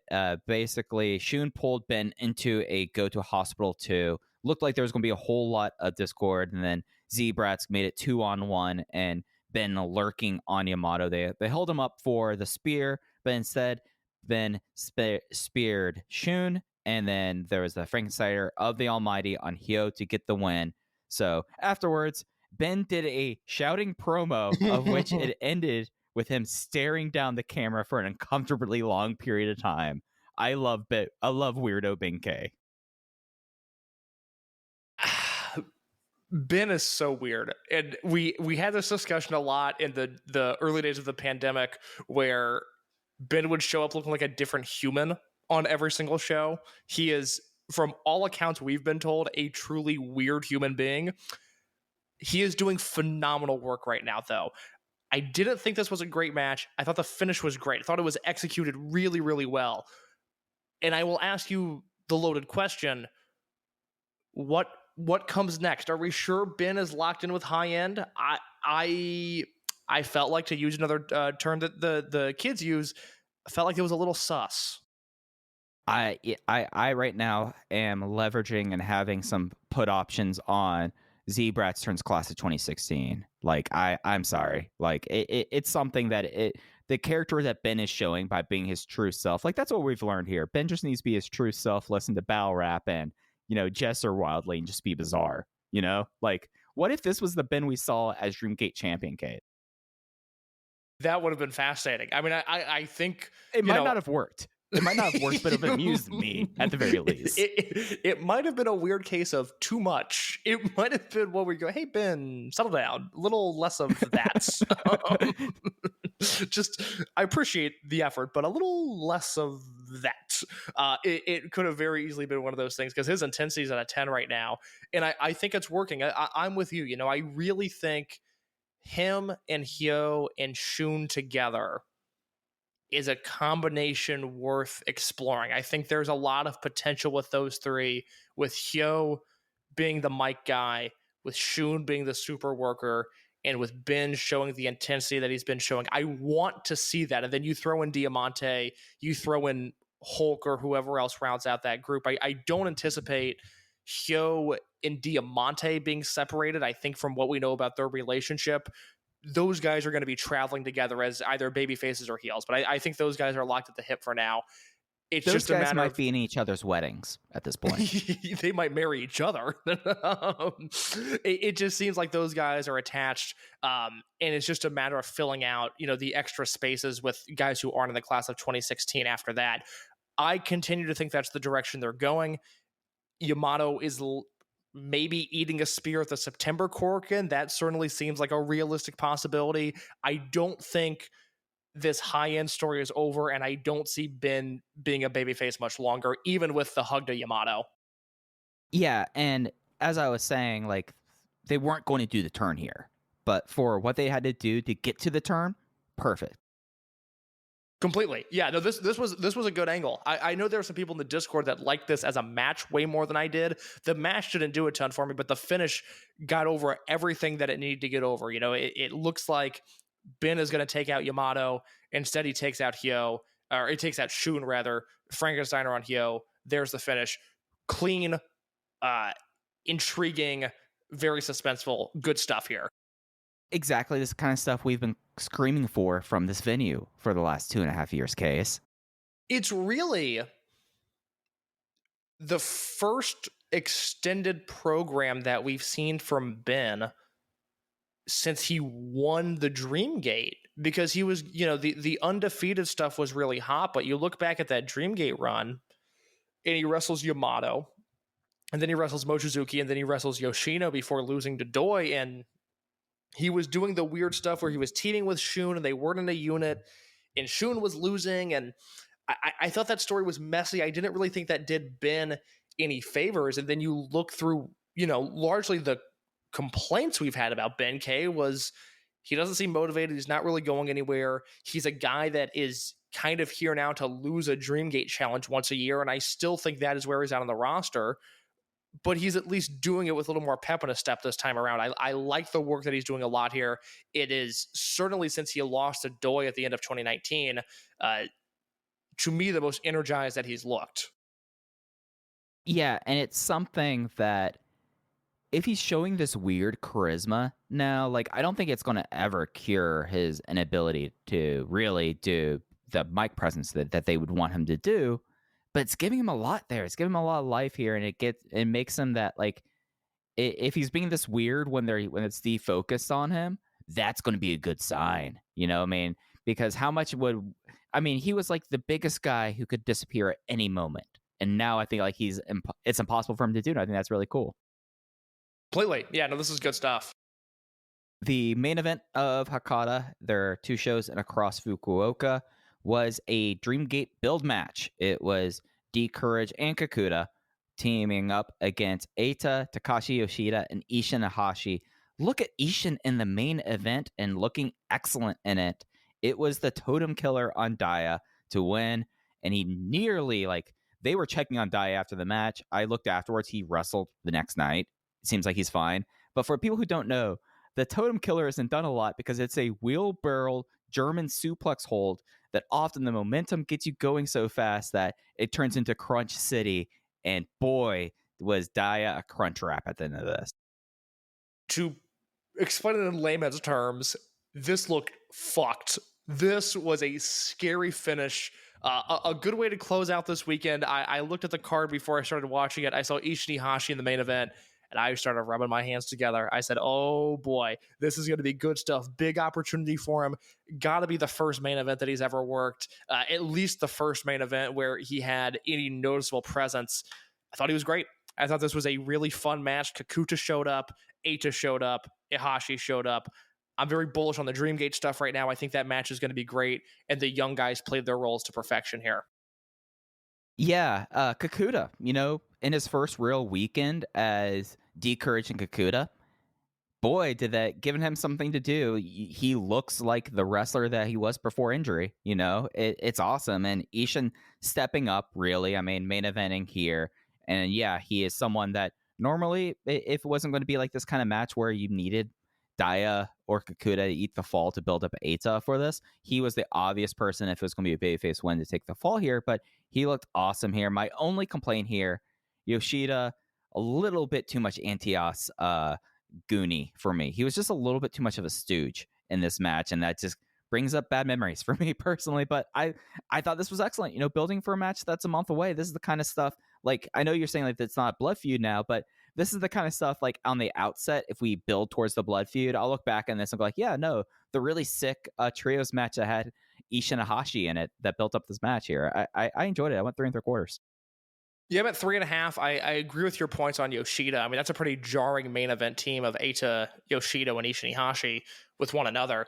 But you're exactly right. I mean, my big complaint when Yamato won the Dreamgate belt last year was not that he beat Shun, which, I understand why they did what they did, but it was a deal where Yamato won the Dreamgate belt, and then we were constantly in this position of, okay, what now? Like, what is going to come next? And it seemed like the obvious thing was going to be, okay, well, we'll do Yamato versus Minoura at Dangerous Gate. And they got to that in the most convoluted way possible.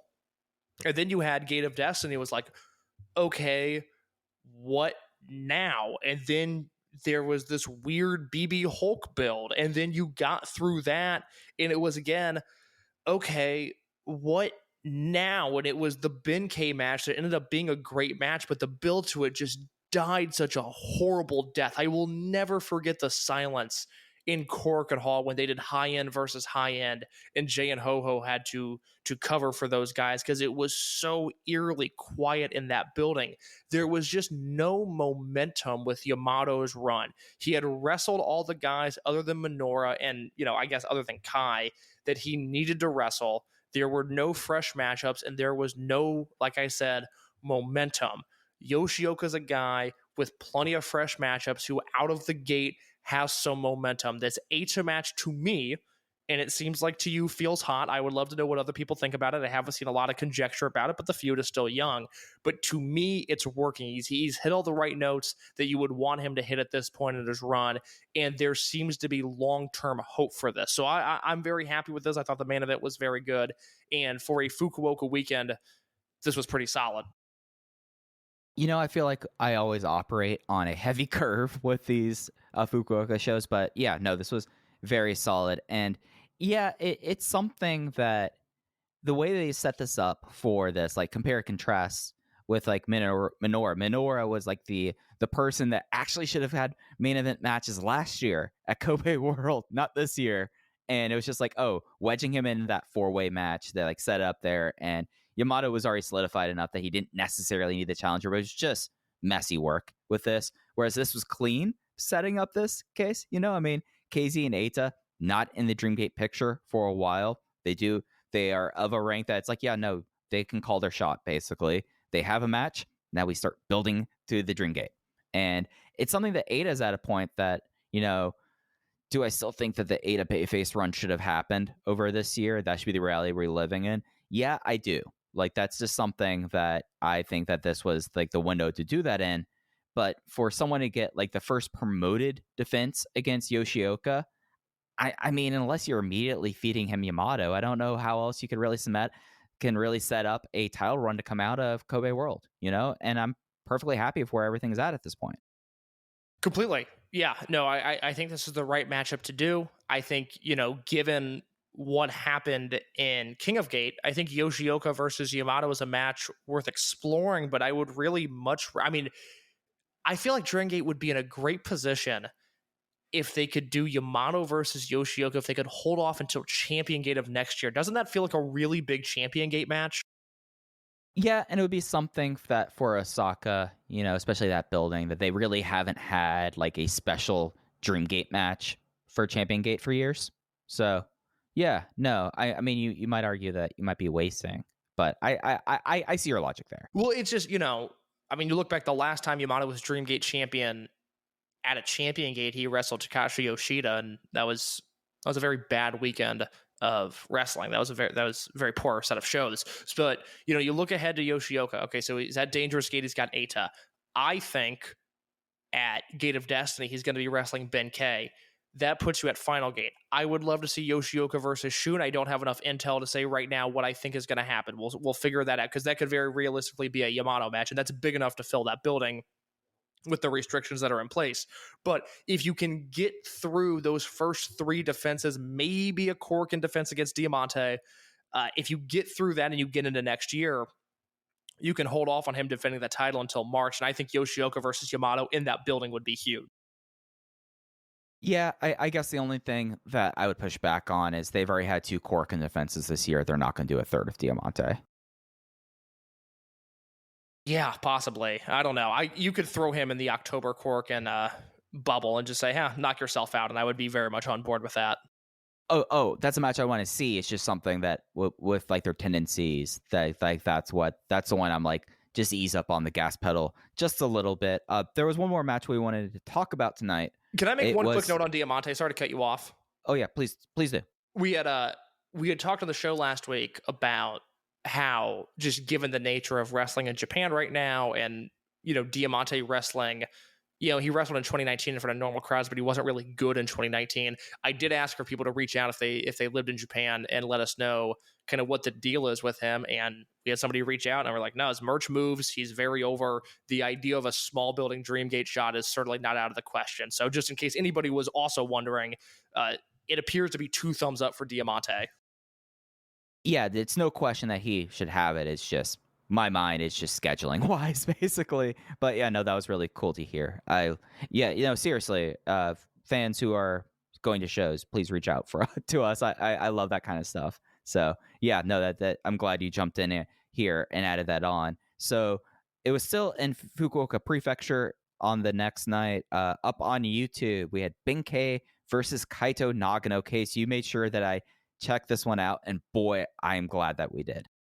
There's a few moments here where it looks like Nagano is going to beat Benkei. Like the flash pin attempts and how late Benkei kicked out on a few of those, truly remarkable stuff. Yeah, and the way they set this up was really cool. Like Benkei not being tired from the previous match, saying I want another one, and then GM Saito, of course, his answer has always been, oh, you want to have another match? Send in the rookies. So we got Kaito Nagano sprinting from the back, immediately doing his drop kicks, and it was just so much fun. And yeah, no, the crowd was buying into the near falls too. Like, what would happen if Benkei just slipped up and did not get the shoulder up? Like, it was would have been fantastic. The stuff that would have been written in the Observer about that, Mike. Oh God, don't jerk me, sir. I'm trying to be in a good mood tonight. I mean, I got to watch some good Dragongate after my flight from hell, and I was like this, but now you're making me think about the Observer. Rookie Kaito Nagano shoots on Benkei, defiantly pins him on a house show. Nozawa smiles, knowing he's got a real shooter on the roster. And then someone sees a photo of Kaito Nagano. You tell me I'm wrong after that M3K debacle. No. And I'm just imagining like the reaction. It was like, I want to see the shoot. And they pull up YouTube and they see it's a fucking string bean against Benkei. the new era Chihiro Tamanaga. Katoka.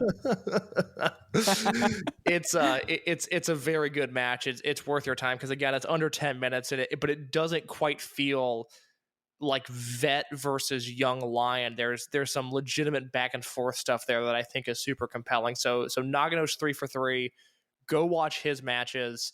That one is up on YouTube. That was the August 22nd show from some small town I don't remember the name of, but a very, very good match, worth your time if you haven't seen it. And I would also recommend, to put a bow on my recommendations, the opening match from the evening show in Fukuoka on August 21st. That match is on YouTube as well. That was M3K versus Natural Vibe. So just so people know, when you look for it on YouTube, 822 Kakura Fukuoka. So I don't know where Kakura is, to be quite honest, but yeah, no, it was something that was like really kind of interesting about how they that like, so in the match before, Eita stole the fall and it was like an 8-minute match, and this one was 5. It's a blast. It is a whole lot of fun. In case there was one more thing, at least I wanted to touch on this week, because I've had a lot of people kind of reach out to me for.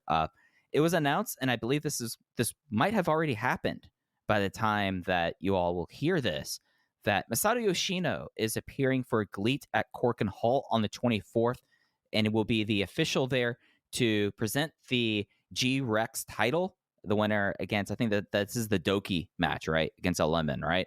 I believe so. Yeah, for that match. But more importantly, the G Infinity tag team titles, of which is Bulk Orchestra and Stronghearts. So Masato Yoshino is coming to Tokyo for this case. And I've had a lot of people reach out to me and ask, like, why is this something you're concerned about? Like, Yoshino, is this like more turmoil here? And I wanted to get your thoughts on Masato Yoshino doing this appearance for GLEAT.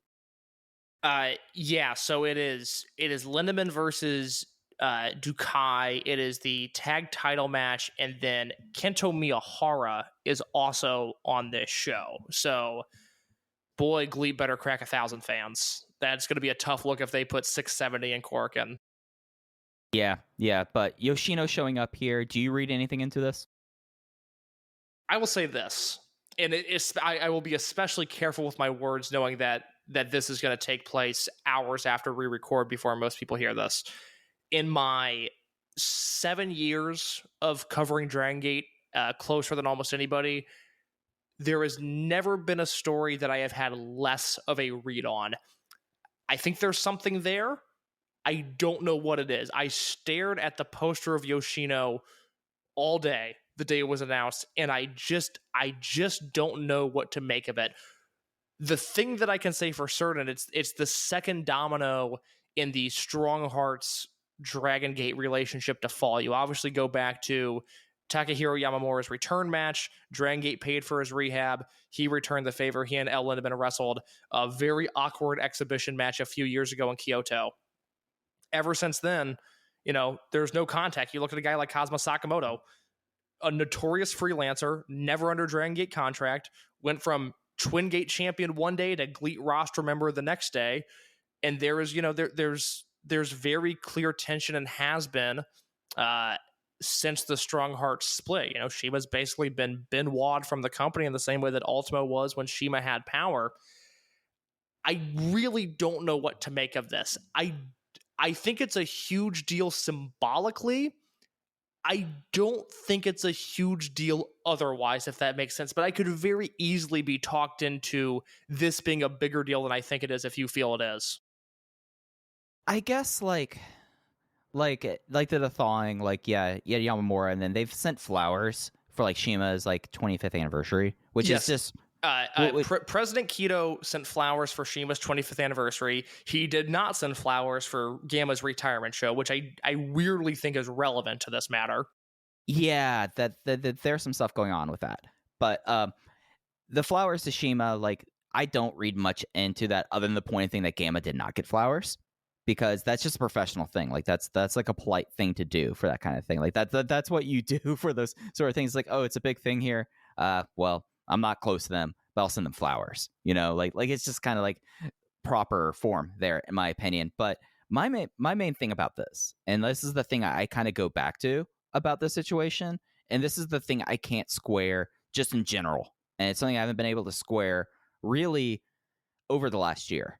And that is in 2018, after the OWE Stronghearts split and President Kaito came into the office, originally it was that he was going to serve out a set term here and basically, in a lot of ways, get things back on the rails and get things in a good position. And then when he was done, that he would be ready to hand things off. And the impression I got, and the impression I got from people around the company, was that out of nowhere in 2018, Masato Yoshino entered the picture as a likely person to like take up the baton after Kaito.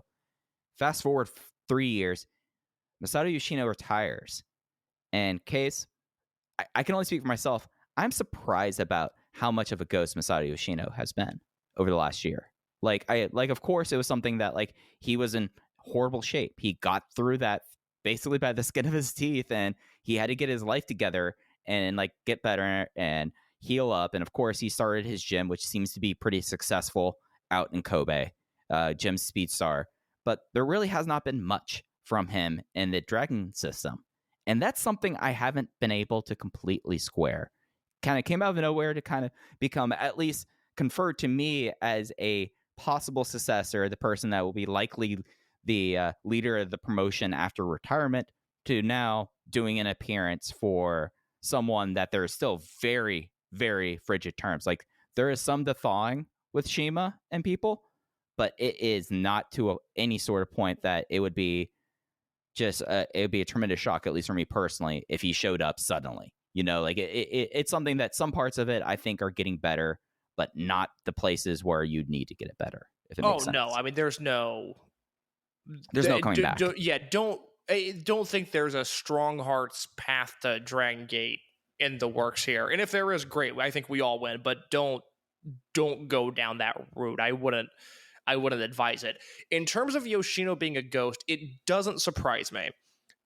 The info that, was, I was going to say that we got, but the info that was shared publicly last year about just how bad of shape he was in, I'm not surprised that this is a guy who would rather just post up at a gym that, again, appears to be very successful, instead of basically having the Ryo Saito role, right, and wearing a suit and doing mic work in Kanazawa on a house show in front of 200 people.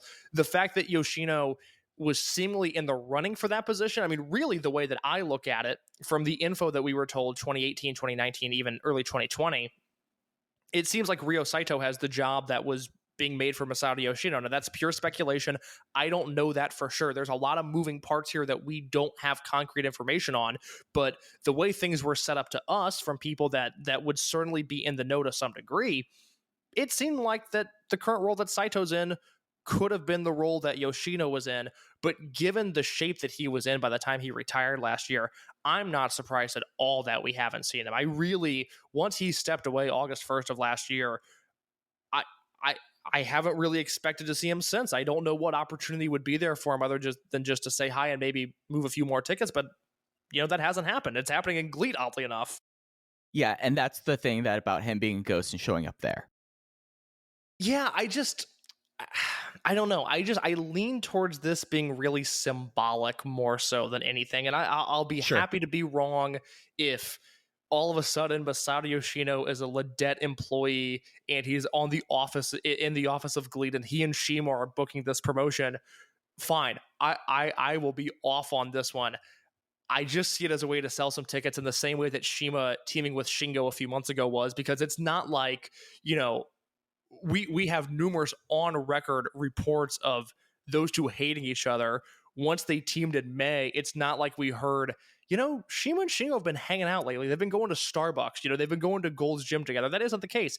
I think GLEAT is desperate to put fans in Cork and Hall, and I think Masato Yoshino is a guy who has removed enough from Dragongate, and I don't think that's intentional on either party's behalf. I just think that's the way that the world has worked, that, Shima saw an old friend, offered him some money, and here he is.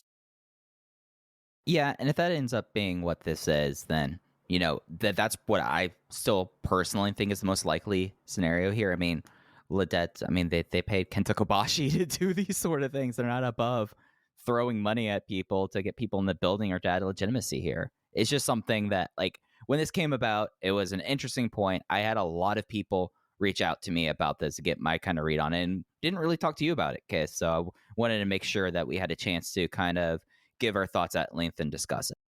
Yeah, I lean towards the fact that it is a way to sell tickets in the same way that Shingo was, in the same way that Kobashi was, in the same way that on this show Dukai and Kento Miyahara are. I think it could be a very effective gimmick. It was certainly newsworthy in a time where GLEAT needs all the buzz they can get. I don't look at it as anything more than that, but I'm more than happy to be proven wrong if it turns out to be that Yoshino is a full-time employee, developing talent and booking the promotion. And the only counter to that I'd say is, if he's doing that there on a company that's based in Tokyo, given his health and given the fact that I never heard if he actually got like surgery or anything, just like the work that he was doing beforehand. Like, I don't know. That's a good point. I don't know. Yeah. Just think about like the miles on the train to do that, and especially for someone that has on record talked about only being able to sleep for like an hour and a half in a warm bath to get comfortable. I just can't buy a reality that happens. And if that happens, then there's a lot more questions, like you were saying.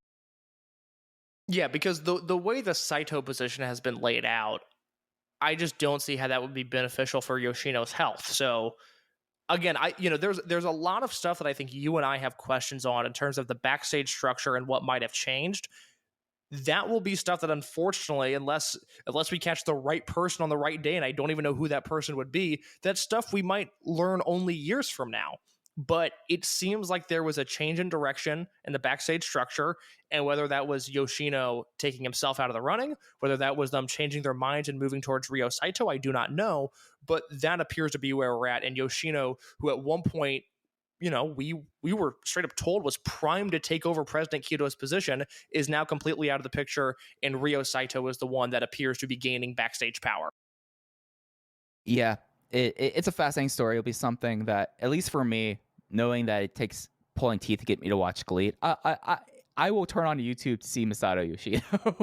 Well, like, how can't I at this point? We could look very dumb by the time most people listen to this. Oh, I did not realize that show was when it was, and so it will be a very interesting morning when I wake up. I look forward to following along live and figuring out if there's anything more to this Yoshino stuff. Absolutely. So, looking at the schedule to close out August, they are in the home base. They are in the friendly confines of Kobe Sanbo Hall on Saturday, and then on the 28th on Sunday, it is the what on the Gaora site, which what I think they should really start calling these more than homecoming shows, the Triumph of Naruki Doi and Nara Centennial Hall, and those will both be up on the network. Maybe Doi was taking off last weekend, knowing that he's had some dings, that he took off the weekend so he can be in best shape and make sure his hand was all right to sign all those autographs he's going to be doing on Sunday. That this was my thought as well. Was he knows he needs to be in Nara, so if he's still injured, he's going to take this Fukuoka weekend off. Yeah, and I'm like looking at that schedule here, Case. We might need to find a time up in Chicago for this little show on the 4th, when they return back for the first show in September in Edion Arena, Osaka. I keep on forgetting All Out is as close as it is, and so so we will have a discussion off air about that, because I am only now realizing it's a week and a half away. Yeah, man. I realized that today when I had to go, like, oh, I need to go submit new shot records for Pudge for where he's boards at. And I was like, oh god, that's like 10 days away. So, all right, Mike, plug the stuff. Let's get out of here. Yep, we're out of here. You can follow us at Open VoiceGate. Cases at _innercase. I'm at Fuchiheya. Throw us a review on Apple Podcasts or Spotify. That would be great. Thanks for listening to Open the VoiceGate. We'll be back next week talking about the Triumph of Naruki Doi and the return to Kobe Sanbo Hall. Take care, everyone.